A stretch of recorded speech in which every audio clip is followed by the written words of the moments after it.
कहानी की शुरुआत होती है एक सिंपल से अपार्टमेंट कॉम्प्लेक्स में, जहां एडन नाम का एक लड़का चैन की नींद सो रहा होता है। सुबह देखने में बिल्कुल नॉर्मल लगती है, लेकिन तभी एक अजीब और डरावनी सी आवाज उसे नींद से झटके से जगा देती है। उसका दिल जोर से धड़क रहा होता है। समझ नहीं आता कि ये आवाज कहाँ से आई। वो बिस्तर से उठता है और डरते हुए दरवाजे के सुराख से बाहर झांकता है, पर हॉलवे बिल्कुल खाली होता है। दिल में एक अजीब सा डर लिए वो टीवी ऑन करता है, जहाँ पर अब कोई प्रोग्राम स्क्रीन पर नहीं आ रहा था, बस चल रही थी तो एक इमरजेंसी वार्निंग कि सब अपने घर पर रहे, कोई भी बाहर ना निकले। वो हैरान भी होता है और थोड़ा डर भी जाता है। अभी वो ये सोच ही रहा होता है कि बाहर से लोगों की जोर जोर से चीखने की आवाजें आने लगती हैं। एडन भागकर बालकनी में जाता है। नीचे का मंजर देखकर उसके पैरों तले जमीन खिसक जाती है। लोग इधर उधर पागलों की तरह भाग रहे थे। हर तरफ चीखों पुकार मची हुई थी। सब कुछ तहस नहस हो गया था। लोग एक दूसरे को बेदर्दी से जानवरों की तरह काट कर खा रहे थे। तभी अचानक एक हेलीकॉप्टर कंट्रोल खो बैठता है और सामने वाली एक बिल्डिंग से टकरा कर क्रैश हो जाता है। ये धमाका इतना तेज था कि एडन पूरी तरह हिल गया।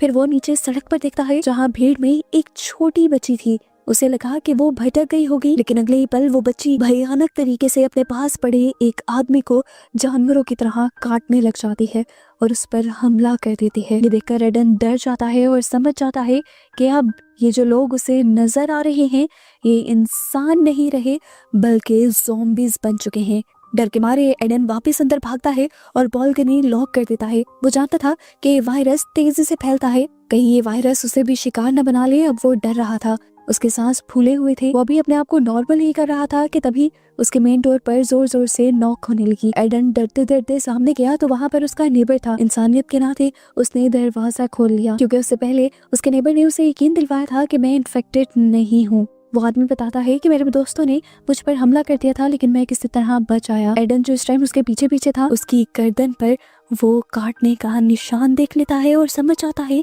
कि ये आदमी भी कुछ देर में वही ज़ॉम्बी बनने वाला है। एडन अभी सोच में ही था कि वो क्या करे कि वहाँ आदमी की आंखें सफेद पड़ने लगी।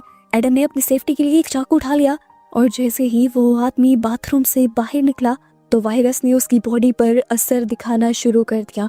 आंखें उसकी पहले ही सफेद पड़ चुकी थी, अब उसकी पूरी बॉडी अजीबोगरीब तरीके से मुड़ने लग जाती है। मुंह से उसके खून आता है और वो भी एक ज़ॉम्बी में बदल जाता है। एडन चिल्लाता है कि मेरे घर से निकल जाओ, लेकिन वो आदमी अब उसी की तरफ बढ़ रहा था। अपने आप को बचाने के लिए एडन कोई चीज उठाकर उस पर मार देता है और उसे धकेलते हुए अपने घर के दरवाजे से बाहर फेंकते हुए अपने घर का दरवाजा बंद कर देता है। दरवाजे के होल से उसने देखा था कि जैसे ही उसने अपने नेबर को बाहर गिराया था, बाहर खड़े हुए सारे ज़ॉम्बीज़ भूखे शेरों की तरह उस पर टूट पड़े थे। कांपते हुए हाथों से एडन दरवाजा लॉक करता है और हैवी फर्नीचर दरवाजे के आगे लगा देता है।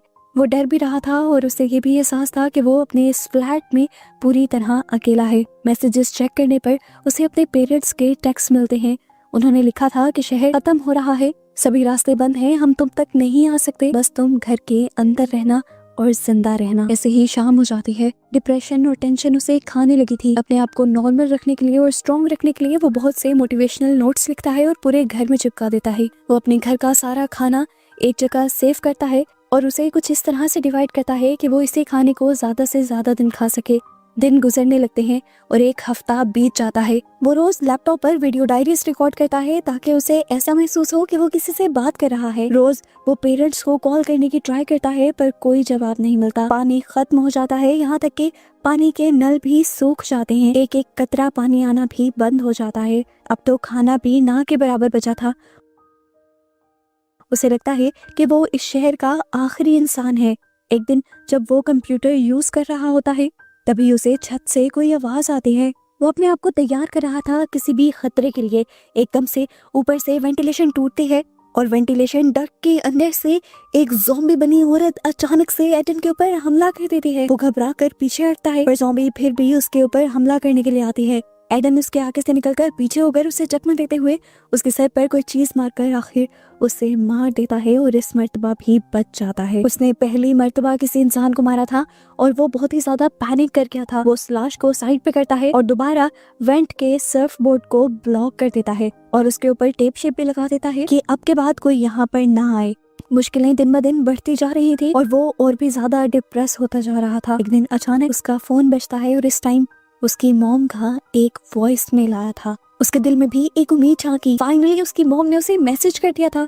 वो मैसेज सुनता है, उसकी मॉम उसे बताती है कि ये ज़ॉम्बी बने लोग उनके शहर के पास आ गए हैं और अब पता नहीं वो कभी जिंदगी में मिल भी पाएंगे या नहीं। उनकी ये बातें सुनकर वो उदास ही हो रहा था कि अगले ही पल मैसेज में अजीब सा शोर सुनाई दिया। ये शोर ऐसा था कि इंसानों का नहीं लग रहा था।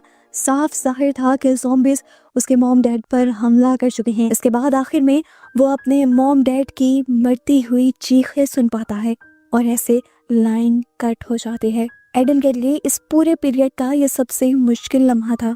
इतने दिन उसने अपने मॉम डैड की कॉल का इंतजार किया और जब कॉल या मैसेज आया अभी तो उनके मरने का। एडन वहीं जमीन पर गिर गया। अब तो उसकी जीने की उम्मीद भी टूट गई थी। उसकी फैमिली भी नहीं रही थी, इसीलिए उसने भी सुसाइड करने का फैसला किया। उसने कैमरा ऑन किया और उसने अपनी शक्ल देखी जो बिल्कुल सूख चुकी थी। उसने अब वीडियो रिकॉर्ड करना शुरू की और कहा, मैंने बहुत कोशिश की लेकिन अब मेरे अंदर हिम्मत नहीं बची। पहले पानी खत्म हुआ था, फिर खाना खत्म होने वाला है, बिजली भी चली गई है और भूख प्यास से तड़प तड़प कर मरने से अच्छा है कि मैं एक ही मरतबा खुदकुशी कर लूं। ये कहकर वो वीडियो बंद करता है और रस्सी का फंदा बनाते हुए वो कुर्सी पर चढ़ जाता है। लेकिन इससे पहले कि वो अपनी जान लेता, उसकी नजर सामने वाली खिड़की पर पड़ती है जहाँ सामने वाली बिल्डिंग में एक और लड़की थी, एक जिंदा इंसान जो कि ज़ॉम्बी नहीं थी। और एडन को उसे देखकर ऐसा लग रहा था कि जैसे उसे नई जिंदगी मिल गई हो। उसी टाइम एडन ने सुसाइड का फैसला छोड़ दिया और वो नीचे उतर आया। जल्दी जल्दी में नीचे उतरने के चक्कर में उसका गला भी घुटने वाला था। खांसते हुए वो खिड़की पर भागता है। वो लड़की भी उसे देख लेती है। पहले तो उस लड़की को लगा कि शायद एडन भी एक ज़ॉम्बी है, इसीलिए उसने अपनी खिड़की का पर्दा गिरा लिया।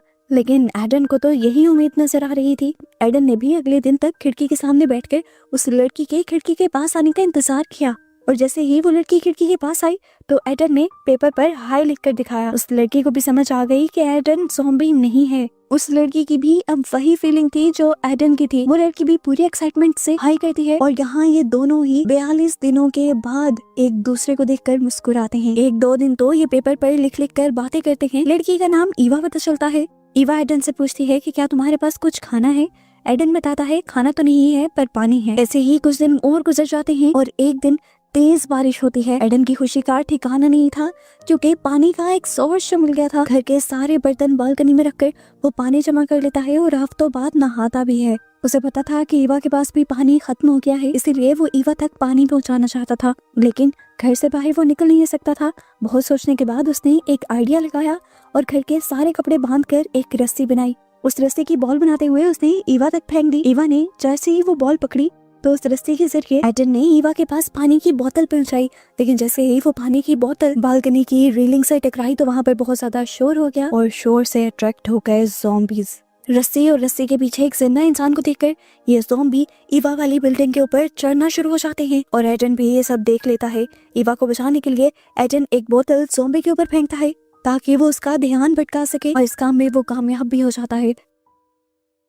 ज़ॉम्बी का ध्यान अब एडन की तरफ आ गया था और वो अब एडन वाली बिल्डिंग के ऊपर चढ़ने लगा। एडन भी ऊपर से बेसबॉल लेकर तैयार हो गया और जैसे ही वो ज़ॉम्बी उसके करीब आने वाला था एडन ने जोर से वो बेसबॉल उसके सर पे दे मारी और ज़ॉम्बी इस तरह नीचे गिरकर मारा गया।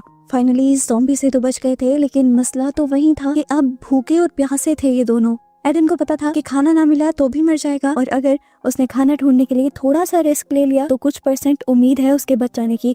ये सोचते हुए फाइनली वो कोई 45 दिनों के बाद घर से बाहर निकलता है और आसपास देखता है तो कोई ज़ॉम्बी नहीं था। उसे अपने नेबर की लाश वहीं जमीन पर पड़ी मिलती है। जल्दी से वो उसकी पॉकेट टटोलते हुए उसकी चाबियां निकाल लेता है ताकि वो उसके घर से कुछ खाना चुरा सके। लेकिन इतने में ही यहाँ पर ज़ॉम्बीज़ का एक झुंड आने लगा। एडन ने देखा कि उसके पास इतना टाइम नहीं था कि वो अपने अपार्टमेंट में वापस जा सके। ज़ॉम्बीज़ से बचने के लिए वो वहीं उसी लाश के साथ लेट गया और उसने दूसरी लाश को अपने ऊपर कर दिया और खुद भी मरने का नाटक करने लगा। पुरानी लाश की स्मेल की वजह से ज़ॉम्बीज़ को लगा कि एडन भी मरा हुआ है, इसीलिए वो एडन को इग्नोर कर आगे बढ़ गए और ऐसे फाइनली उसकी जान बच गई।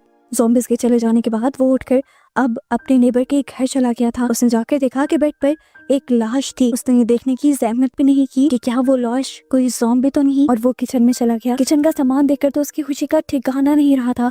उसके लिए तो वहाँ पर खजाना था, बहुत सारा कैन फूड, पानी और सब कुछ। वो जल्दी जल्दी बैग्स भरने लगता है और अचानक से अंधेरे में से कोई उसके ऊपर हमला कर देता है। जिसे वो एक लाश समझ रहा था, वो असल में एक ज़ॉम्बी ही था। अपने आप को बचाने के लिए एडन पास पड़ा एक लैंप उठाता है और उसके सर पर दे मारता है। पर यह ज़ॉम्बी इस तरह तो मरने वाला नहीं था। वो दोबारा एडन पर हमला करता है और एडन नीचे होकर अपने आप को बचा लेता है। और इस मर्तबा उसे आखिरी हमले में हर हाल में ज़ॉम्बी को मारना था, नहीं तो खुद भी इन्फेक्टेड होने के उसके चांसेस बढ़ जाते। इसने यहीं से एक आइस तोड़ने वाली एक्स उठाई और जोर से ज़ॉम्बी को मारी, जिसकी वजह से फाइनली ये ज़ॉम्बी मर गया। और आखिरकार एडन सारी चीजें लेकर फाइनली अपने घर लौट आया। घर आने के बाद उसे एहसास हुआ कि ज़ॉम्बी ने 2 से 3 मरतबा उस पर हमला किया था।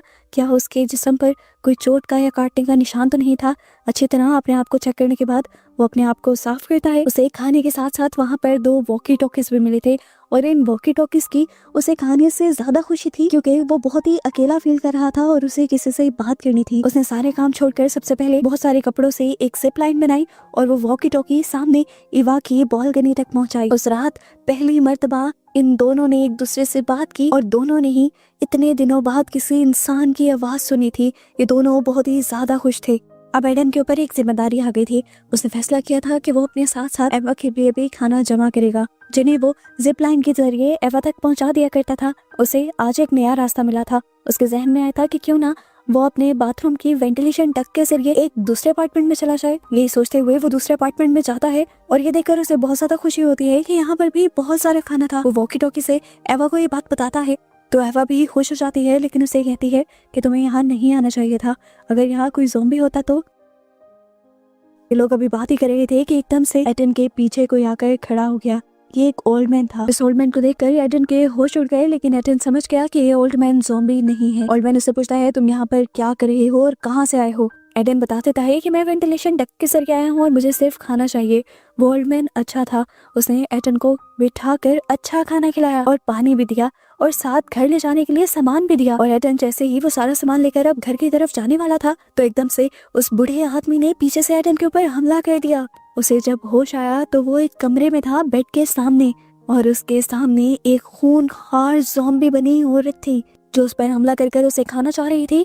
और ओल्ड मैन सामने बैठकर ये सारा तमाशा देख रहा था। एडन उससे पूछता है आखिर क्यों किया आपने ये? ओल्ड मैन बताता है ये मेरी वाइफ है, मैं बहुत प्यार करता हूँ इससे, इसे मार नहीं सकता। क्या करूँ अगर ये ज़ॉम्बी बन गई है? छोड़ तो नहीं सकता ना, इसीलिए मैं इंसानों को ला लाकर इसे देता हूँ ताकि ये खा ले। ये सुनकर एडन गुस्से से पागल हो जाता है, अपने आप को बचाने के लिए अपनी रस्सी तोड़ता है और यहाँ ओल्ड मैन उसे रोकने की कोशिश में लग जाता है। एडन अपने आप को बचाने के लिए ओल्ड मैन को ही उठाकर बेड पे पटक देता है और उसकी वाइफ उसी को खा जाती है और फाइनली एडन बच जाता है। इससे पहले कि वो अपने अपार्टमेंट की तरफ निकलता, सामने से इवा की उसे कॉल आती है और इवा से बताती है कि उसके अपार्टमेंट में ज़ॉम्बीज घुस आए हैं। उसने किसी भी हाल में अब इवा को बचाना था, इसीलिए वो इस ओल्ड मैन की बालकनी से इवा की बालकनी के ऊपर जंप करता है, पर खराब किस्मत के पाँव के बैलेंस खराब होने की वजह से वो नीचे गिर जाता है। एवा इस टाइम फौरन से वही कपड़ा एडन की तरफ फेंकती है जिससे ये लोग चीजें एक्सचेंज किया करते थे।